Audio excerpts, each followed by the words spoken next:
মিলে গেল তো, তোমার মার ওই সাওয়া দিয়া মিলে গেল।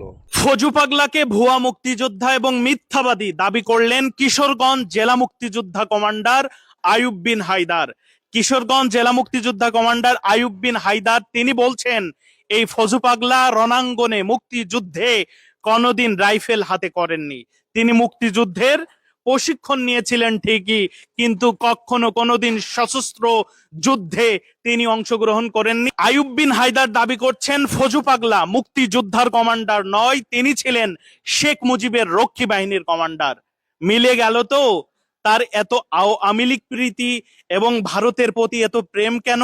আমরা জানতাম আমাদেরকে মুক্তিযোদ্ধার চেতনার নামে ৭১-এর যে ট্যাবলেট আমাদেরকে খাওয়ানো হয় এটা অধিকাংশই মিথ্যা। কিন্তু ফজু পাগলার মতো একজন কমান্ডার দাবি করা মুক্তিযোদ্ধা যে ভুয়া হবে, তিনি যে রক্ষী বাহিনীর কমান্ডার মুক্তিযুদ্ধের না, তা এই আইয়ুব বিন হায়দারের মতো একজন বিপ্লবী মুক্তিযোদ্ধা যদি বেঁচে না থাকতেন তাহলে আমরা জানতেই পারতাম না।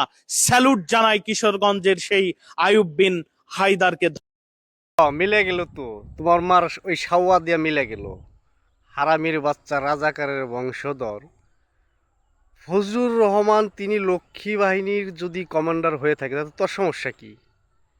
সে তো পাকিস্তানের বিপক্ষেই ছিল, সে তো পাকিস্তানি হানাদার বাহিনীর বিপক্ষেই যুদ্ধ করেছে। ও তোমার বাপ দাদা, সেই জন্য তোমার এত জ্বলতেছে, তাই না? শালা রাজাকারের বংশধর, তোরা জীবনে কোনোদিন মানুষ হবি না। তোদের সেই রক্ত তোদের ভিতরে নেই, অমানুষের বংশধর। নাম বিক্রিকারী এই কাঠমোল্লা কি মুসলমান হইতে পারে? মুসলমান কি কারো নাম বিক্রি করে? মুসলমান ইসলাম ধর্মে কি কারো নাম বিকৃত শিখায়? আপনারা কমেন্ট করে জানাবেন।